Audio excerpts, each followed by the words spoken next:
all-everything defender Micah Parsons.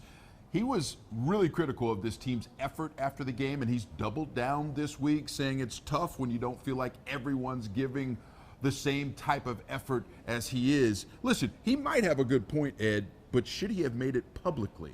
Well, should he have said it? Maybe. He's the only one who said it. Should he be the one making these claims? I guess we'll see.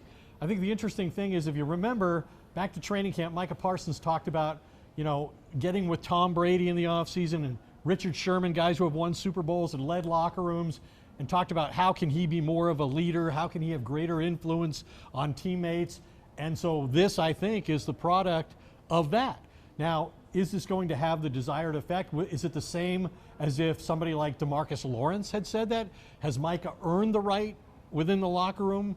Is he seen that way? I think that remains to be determined, and we'll get a sense for how they play on Sunday as to how it's turned out. We shall see. We also need to clear something up that Cowboy fans might hear. Yes, there was a team meeting held here this week. Not the kind of players only air your grievances sort of meeting that we hear about a lot of times in the NFL. Instead, it was a regular meeting of the Players Council. Yeah, Leadership Council, sorry. Mike McCarthy created the Leadership Council, a group of more than a dozen players who were influential in the locker room. He brings them together periodically. Coincidence that they have their first meeting of the season right after they get blown out by 25 at home against the Saints? I don't know. But Zach Martin, who's on the council, said it was not one of those hit the panic button meetings. I think it's interesting that in the aftermath of the meeting, McCarthy said that 3 players who were scheduled yesterday for veteran days off, Malik Hooker, Jordan Lewis, and I'm trying to think of the third guy.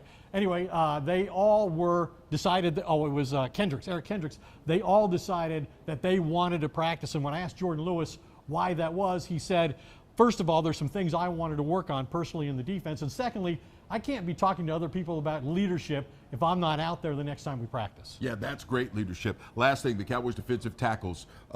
Jordan Phillips, they put him on IR. He says he's okay. Mozzie Smith, we mentioned him. He's out. The Cowboys pick up Carlos Watkins from the Commanders after they let him go. I mean, listen, if they can't stop the run with that interior defensive line, how does this defense function? It won't. It won't succeed. Mike Zimmer plays the 4-3. You have 2 defensive tackles. They got to protect the linebackers in the run game.